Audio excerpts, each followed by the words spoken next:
여러분 안녕하십니까? 1조 설명 웨비나 요약 강의 4강 크리스천의 티를 내고 살라 정체성 시작하겠습니다. 크리스천으로 티를 내고 살기 힘든 시대를 우리가 살아갑니다. 이런 시대 속에서도 우리는 하나님의 뜻을 추구할 수 있어야죠. 하나님의 뜻은 다른 것 아니고 말씀이죠.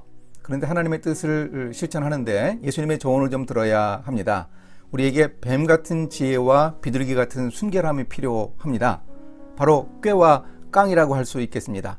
이 두 가지를 우리가 함께 할 수 있어야 하겠는데, 이걸 좀 정리해 본다면 우리가 세상에 살아가면서 격리가 되면 안 됩니다. 격리되어 살 수도 없죠. 함께 하면서 구별되어야 합니다. 격리되려고 하는 이유가 뭔가? 동화될까 봐 그러는 거잖아요. 동화되지 말고 적응할 수 있어야 합니다. 말은 참 쉬운데 이렇게 살아가기가 쉽지 않습니다. 저도 그래서 고민하다가 생각난 단어가 대안이라는 단어입니다. 우리가 목표를 이루는데 그렇게 갈 수 없다. 다른 방법 찾아야죠. 플랜 B가 있지 않습니까? 바로 이런 대안이라는 화두로 우리가 일터의 문화와 일터 윤리를 생각하면서 우리 정체성을 찾는 방법을 살펴보겠습니다. 먼저 문화적 대안으로 우리 정체성을 드러낼 수 있습니다. 종교적인 대안은 대안이 아니죠. 아닌 경우가 많죠. 일터에서 전도를 한다. 또 횡령금액의 11조를 교회에 꼬박꼬박 낸다. 또 교우들에게 중보기도를 부탁했는데 마약 밀수를 했다. 뭐 이런 것은 대안이 될 수 없겠고요. 일터 점심시간에 식사하면서 꼭 식사기도를 한다. 뭐 이런 정도는 우리가 일터에서 드러낼 수 있는 종교적 대안이 아닐까 하는 생각을 해봅니다.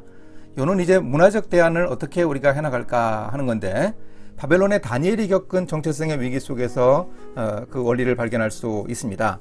다니엘은 이름이 바뀌는 거 의무로 감당했습니다. 다니엘이란 이름에서 벨드사살이라는 이름으로, 이방신의 이름이 들어있는 이름으로 바뀌었죠. 또 바벨론 학문을 열심히 배웠습니다. 이것은 사실 의무로 감당하는 부분이었습니다. 어떻게 할 수 없는 부분이었죠. 근데 하나 문제 제기합니다. 왕이 하사하는 특별한 음식이 있었습니다. 이 음식을 먹을 권리를 포기합니다. 그러면서 정체성을 확립하는 기회를 삼습니다. 여기서 어떤 원리를 발견할 수 있는데, 의무는 다 하면서 권리는 포기하는 것입니다. 이거 거꾸로 하면 안 됩니다. 의무를 소홀히 하고 권리는 다 찾아 먹으면 안 됩니다. 우리가 의무를 다하면서 권리를 포기할 때 우리 정체성을 드러낼 수 있습니다.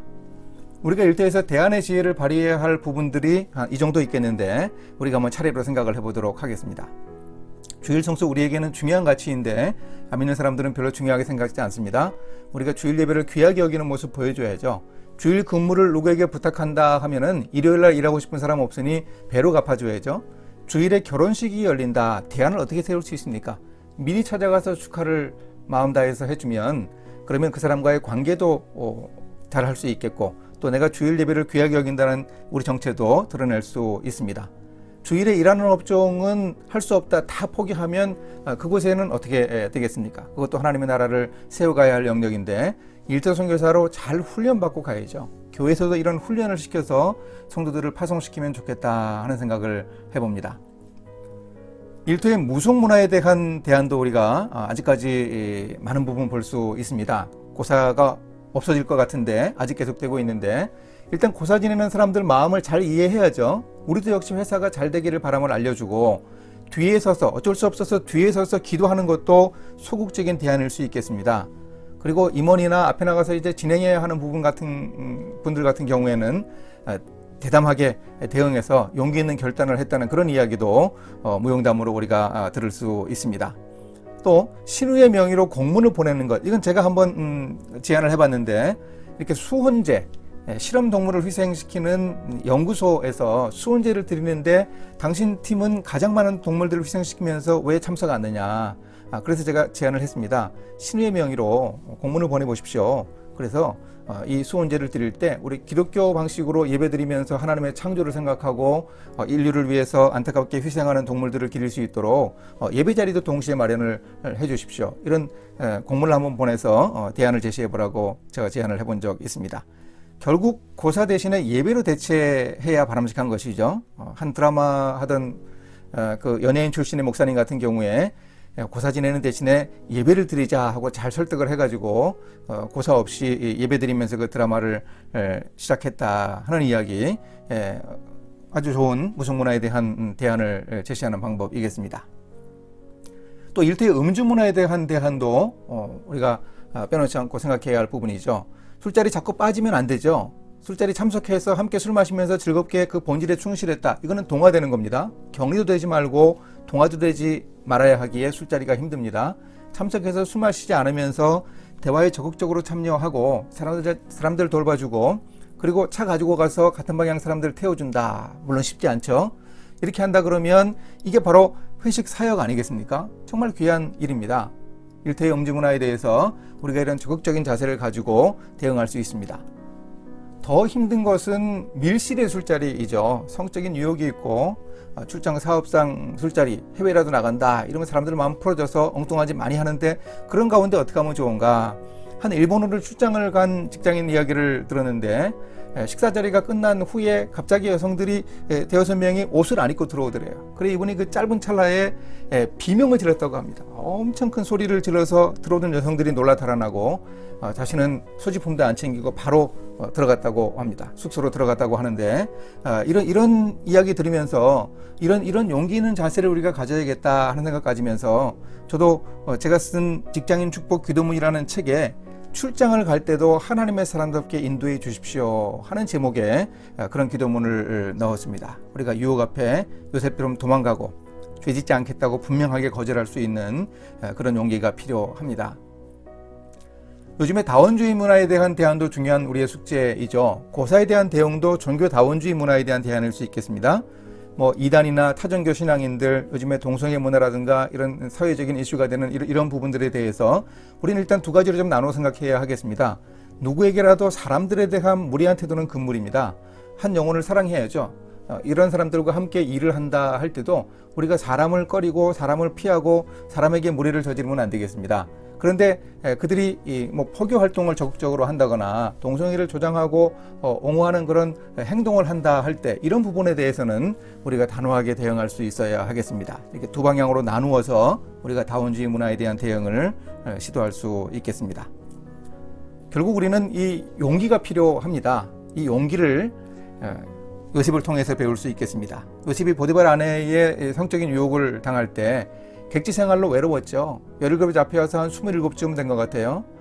외로움이 죄의 통로 아니겠습니까? 또 청년의 성적인 욕망이 대단했죠.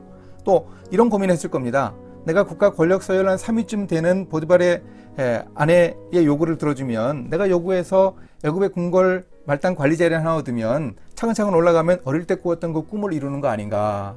인생의 기회의 사다리 아닌가. 한편으로 이건 사탄의 유혹이다. 하나님은 이런 방법으로 일하시지 않는다. 이렇게 생각이 왔다 갔다 했습니다. 보디발의 아내가 옷을 붙들고 늘어질 때 이 요셉은 단호하게 그 옷을 뿌리치고 옷을 팽개칠지언정 양심은 팽개치지 않고 도망가죠. 이게 요셉이 거절한 겁니다. 우리가 죄의 유혹 앞에서 이렇게 그만하고 소리치면서 유혹을 이겨내는 이런 용기가 필요합니다. 이 요셉의 이런 그만하고 옷을 팽개치는 이런 시도는 바로 이런 긴 기도를 줄인 겁니다. 내가 나사렛 예수 그리스도의 이름으로 내게 명하노니 내게서 악한 생각과 악한 행동을 하게 하는 사탄아 물러갈 지어다. 우리가 이 요셉의 용기 배울 수 있어야 합니다. 집요한 성적인 유혹을 극복할 수 있었던 이 요셉의 믿음의 원동력이 과연 어디 있을까요? 저는 다름 아니라 말씀이라고 생각합니다. 청년이 무엇으로 행실을 깨끗게 합니까? 주의 말씀만으로 가능합니다. 주의 말씀을 내 마음에 두어야 합니다. 요셉은 어릴 때 아버지 야곱에게 할아버지 이삭에게 말씀 교육을 받는 기회를 많이 가졌을 겁니다. 그 말씀이 결국 이런 유혹을 이길 수 있는 원동력이었습니다. 우리에게 말씀에 근거한 이런 용기가 필요합니다. 이제 둘째로 윤리적인 대안으로 우리가 정체를 드러낼 수 있어야 하겠습니다. 다니엘을 한번 생각해 봅니다. 다니엘이 일터에서 얼마나 정직했을까. 정직들이 다니엘을 치밀하게 사찰했습니다. 어느 정도였는가? 이렇게 성경이 표현합니다. 근거, 허물, 그릇됨, 허물 5번씩이나 단어를 3개로 바꿔가면서 샅샅이 뒤졌죠. 근데 결국 발견 못했습니다. 인사청문회를 하는데 청문회 건수가 없었습니다. 이런 보고서를 냅니다. 하나님의 율법에서 근거를 찾지 못하면 고발할 수 없습니다. 그래서 한 달간의 기도 금령이라는 법을 새로 만들어서 다니엘을 사자굴에 넣었습니다. 이런 정직을 가지고 우리가 윤리적인 대안을 제시할 수 있어야 하는데 우리가 알고 있습니다. 정직해야 하는 거 알고 있습니다. 근데 이 정직을 일터에서 실천하는 방법이 쉽지 않죠. 그래서 이것도 대안적인 3단계 적용법이 필요합니다. 가장 흔한 것은 현실적인 결단인데 우리가 순교적 결단부터 생각해 보면 좋겠습니다. 다니엘의 세 친구들 같은 경우에 신상 앞에 절하라고 할 때 이건 적응할 수 있는 문제가 아니라 부딪혀야 하는 문제라고 생각했습니다. 왕이 회유하고 협박했지만 굴복하지 않고 하나님이 우리 구해 주실 겁니다. 그렇게 아니하셔도 우리는 할 수 없습니다. 이런 순교적 결단을 했습니다. 하나님이 은혜 주시면 간증하는 것이고 하나님이 불러가시면 천국 가는 것이죠. 이런 순교적 결단을 해야 할 때가 있습니다. 그런데 그것만이 아니고 우리는 점진적인 결단을 해야 하는 그런 경우가 더 많습니다. 100% 깨끗한 일터는 없습니다. 우리가 믿음의 분량대로 크리스천의 성화의 차원으로 차근차근 접근해 갈 수 있습니다. 이것뿐만 아니라 현실적인 결단을 해야 될 때가 있습니다. 사도 바울이 약한 자가 아니지만 약한 자가 되었습니다. 그 한 사람 몇 사람이라도 구원하기 위해서 그런 거죠. 이건 고육주책입니다. 대안의 지혜를 모색하는 것입니다. 부작용이 생길 수 있습니다. 최선을 다할 수 없기 때문에 차선을 할 수밖에 없는 거거든요. 최악을 피하기 위해서 차악을 시도할 수밖에 없는 안타까운 상황입니다. 그 부작용은 내가 감당하겠다 하는 각오를 가지고서 결단하는 것이죠. 이런 결단의 한 예를 생각해 보도록 하겠습니다. 중국에 있는 우리나라의 한 전자회사에서 일하던 분의 이야기인데 이분이 이제 노트북 케이스를 컬러풀 노트북 케이스를 회사에서 적용하기로 해서 이 자재를 구매하기 위해서 수소문을 하다가 대만에 있는 타이중에 있는 한 회사에서 가장 품질 좋은 걸 생산하는 거 알았습니다. 연락했더니 과거에 우리가 당신 회사와 거래한 적이 있지만 사장님 지시로 더 이상 거래 않습니다. 뭐가 안 좋은 일이 있은 거예요. 근데 그 회사 제품 말고 다른 회사 제품은 품질이 안 좋습니다. 이 회사 제품을 구매하기 위해서 특별히 부탁해서 사장님을 직접 만나기로 했습니다. 그래 갔더니 그 회사 직원들이 앉아있고 이 회사 직원들이 갔는데 사장님이 나와서 앉으면서 가장 먼저 물어보는 것이 어느 회사에서 왔습니까? 아마 그 직원들이 회사 이름을 얘기하지 않고 이렇게 만남을 주선한 거겠죠. 그때 이분이 어떻게 얘기하는가 하면 회사 이름을 이야기해 버립니다. 그러자 사장님이 벌떡 일어납니다. 그러더니 자기 회사 직원들에게 절대로 물건 주지 말라면서 화를 내고 나가버립니다. 무슨 일을 이렇게 합니까? 그 대만 회사 직원이 담뱃값을 이렇게 던져주더래요. 그래 이분이 담뱃값을 이렇게 돌려주면서 이렇게 얘기합니다. 저는 리얼 크리스천입니다. 리얼 크리스천 세 가지 않습니다. 술, 담배 않고 여자를 불법적으로 가까이 않고 그리고 거짓말을 하지 않기 때문에 제가 우리 회사 이름을 이야기했습니다. 이렇게 애써주신 거 정말 감사하고 이 책임은 전적으로 제게 있습니다. 정말 죄송합니다. 그리고 나왔습니다. 그런데 회사 건물을 벗어나지 않았는데 한 대만 직원이 달려옵니다. 잠깐 기다리십시오. 당신이 리얼 크리스천이라는 거 우리 사장님에게 이야기를 했습니다. 왜 그랬는가 하면 우리 사장님이 당신이 말한 것 같은 그런 리얼 크리스천이기 때문입니다. 그래서 다시 만났습니다. 그래서 대만 타이중의 그 노트북 케이스 회사 그 제품을 이 우리나라의 전자회사가 구매할 수 있었다고 합니다. 이런 용기를 우리가 다윗에게 또 배울 수 있으면 좋겠습니다. 다윗의 물맷돌이 5개인 것 우리가 알고 있는데 이게 뭐가 중요해서 성경이 기록을 했을까요? 왜 다윗이 물맷돌을 5개 가지고 갔을까요? 사무엘하 21장에 답이 있습니다. 5 거인이 있었습니다. 사무엘상 17장에 나오는 전쟁은 전면전입니다. 나중에 이때 5 거인들이 다 죽고 나서 이스라엘의 평화가 찾아왔지만 그때는 이 5 거인들이 다 살아 있었죠. 앞에 골리앗이 있고 뒤에 4명의 거인들이 자기 부대를 이끌고 서 있었습니다. 돌 5개 가져간 이유는 뭔가 하면 내가 돌 5개로 5 거인을 다 상대하리라. 이 다윗이 제정신인가요? 어떻게 이런 용기가 생겼을까요? 여러분이 다윗의 용기가 이렇게 마음에 부딪혀 오십니까? 제가 한 이야기를 들었습니다. 치유 상담 사역하시는 정태기 박사님 이야기를 오래전에 테이프를 통해 들었는데 이분이 미국에 가서 안식년 공부를 할 때 그때 한 재미교포 집사님 형제가 초청을 했다고 합니다. 사냥한 고기 드시러 오시라고요.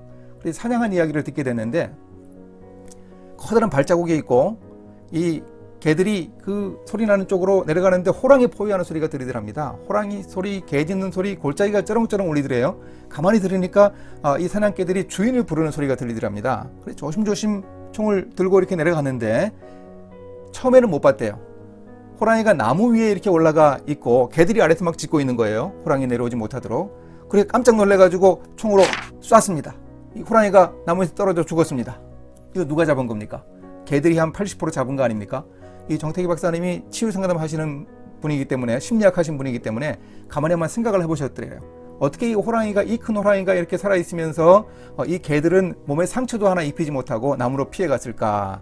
지금까지 만난 사람이나 동물들은 한 번 소리치면 다 도망갔는데 이 녀석들이 막 덤비는데 뭔가 다르네. 일단 피해보자 하고 나무로 올라갔다는 거죠.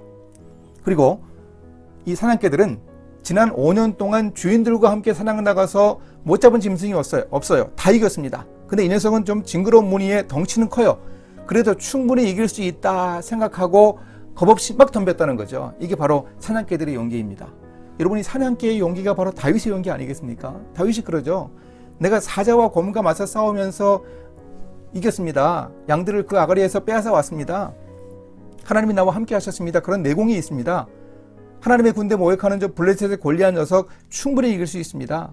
이런 용기 가지고 다윗이 나간 건 아니겠습니까? 여러분, 세상 윤리와 맞서 싸울 때 우리에게 다윗이 가졌던 이런 용기가 꼭 필요합니다.